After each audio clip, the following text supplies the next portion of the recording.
for the deficit in the first quarter and then eventually at the end of the first half?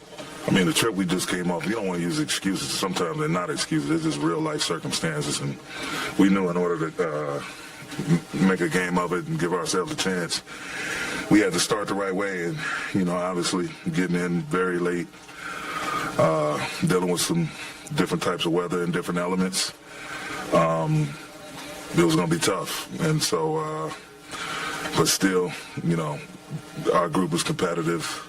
Could easily, the game could have been easily over in the first half. But again, we calibrated at halftime.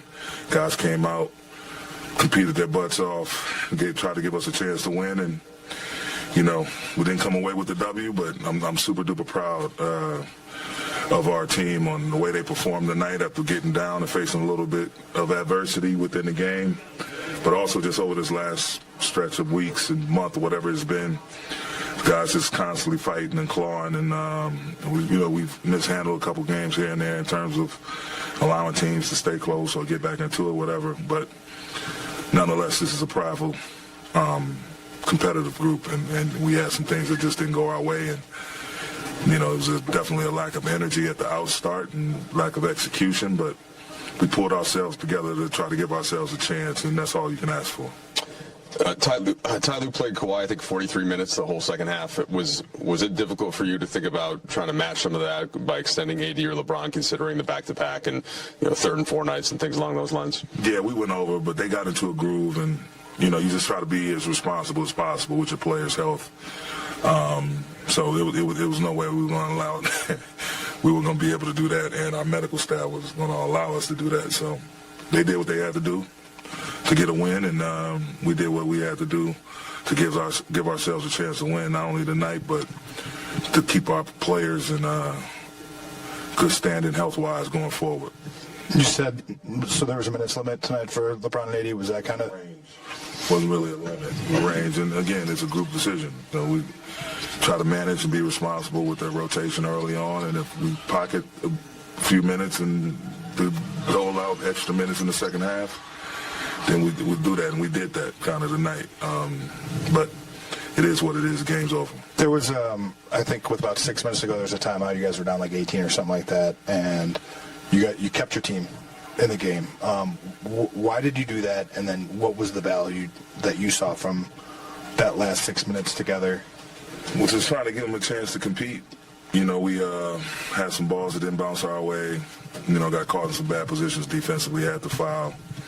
We were making a miss, and then we had some, you know, unfortunate, a couple of nights without just watching the game, just trying to replay it in my memory. Had a couple of misfortunate offensive possessions, but we also had some moments where, you know, we made some shots, and the guys' energy in their eyes said, you know, let's try to get this thing a chance. But we talked about it in that huddle. You know, saying we want to give it a couple of minutes before we pull the plug to see if we can make a dent into the deficit. And we did that, but it's just saying you can't go back and forth with a team. You can't trade baskets. You got to get consistent stops, and you got to, you know, make sure you get a foul, a bucket, both of those, or 3 or something like that, and to keep your side of the scoreboard moving as well. How did those guys, specifically LeBron and AD, come out of the game tonight? Physically, everything okay? Everything good. Well, they'll go through a normal post-game recovery and check in with the medical, but for all intents and purposes, they're fine. And then Norman Powell had just a huge game. What issues did you guys have with him? And, you know, there's only so many options when a guy's that hot, that physical, but what kind of problems did he present for you? I mean, it's just normal Norman problems. He can score at all 3 levels. He's tough. He can defend. He rebounds. He gets out in transition. He can handle the ball and make the right play, not only for himself but for his teammates. And, you know, he's one of my favorite players to watch and has been so since his Toronto days. And, you know, it's just he's one of the most underrated players in our league, and a huge asset for them to be able to bring a guy like that off the bench with championship. Game that everyone was talking about would LeBron James and AD play? The answer was yes. However, the Lakers do lose once again to the Clippers. That 4-game win streak is over. They get huge performances from Kawhi Leonard and Norman Powell off the bench. They hit 16 threes in big game. I'll start with you. Clippers just played better. Lakers struggled to match that energy throughout the game, and it was an uphill battle the whole time. It was from the beginning, Geeter. Anytime you have one of these back-to-back games after a long road trip, it's somewhat of a trap game, and you really have to have mind over matter. And the Lakers didn't have the mental fortitude early to match the Clippers' energy, and the Clippers came out hot from the three.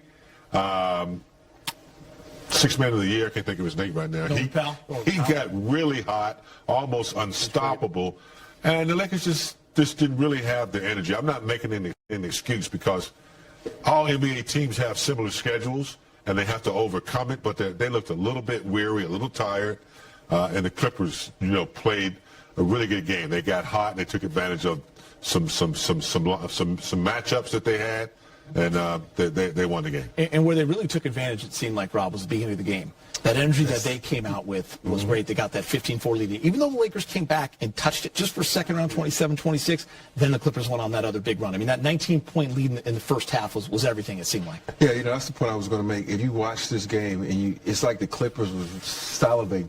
The Lakers came in and said, sometimes when you come off this road trip, it's kind of hard to get that rhythm back because your legs are tired, and then by the second quarter, that's when basketball kicks in.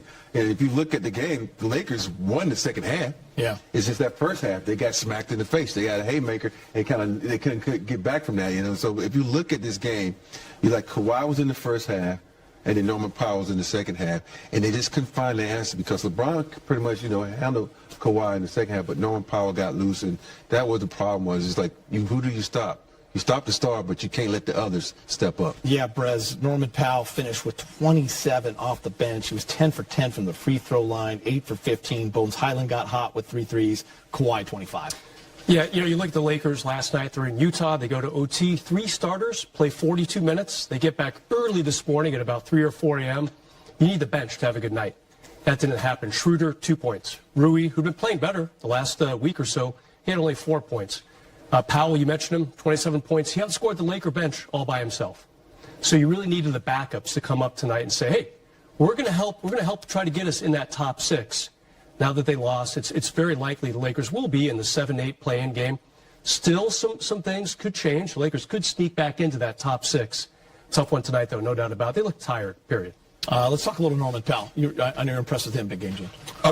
Look, he's on a mission. He understands what his role is. Ty Lue has given him the reign. He did everything he wanted to do, and the Lakers just didn't have the physical energy on the defensive end to match what he had to bring. This guy has been talked about for sixth man of the year. When he was in Portland, he was putting up numbers, and everywhere he's gone, he's put up numbers. And when he got to the Clippers, he started a couple games, and now he started coming off the bench. He just kind of accepted that role. Now he stepped into that role of coming off the bench. Now he's scoring 16 points a game. He's doing exactly what they need. It kind of reminded me of Jay Crossover when he used to play for the Clippers. He used to came out and give him that spark off the bench and give him the points. Even though he could be a starter, they need that punch off the bench. Brez, were you surprised? Kawhi, 43 minutes, and he played the entire second half. Yeah, you think the Clippers won this game? I mean, they've won 11 in a row against the Lakers. I think the Clips, this was their statement. We do want to be in that top 6, whatever it takes. Yeah. Kawhi playing all 24 in the second half. That's going to the Clippers are going to be okay if he does play a lot of minutes. I'm not sure you really want that, though. Guys, should we be a little concerned, just a little bit, about the Laker defense? Last night, surrendered 133 points to a Utah team. The game went to OT, but not a lot of starters for the Jazz. Tonight, the Lakers allowed 71 in the first half to a Clipper team that didn't have Paul George. Their defense is what's gotten them in this amazing run since the trade deadline. But the last 2 games, I thought I'd see a little bit more from that, Keith. What do you think? Well, obviously defense is what's gotten them to the success that they've had. And, I think pregame we showed that graphic where they had climbed back to in the last few games.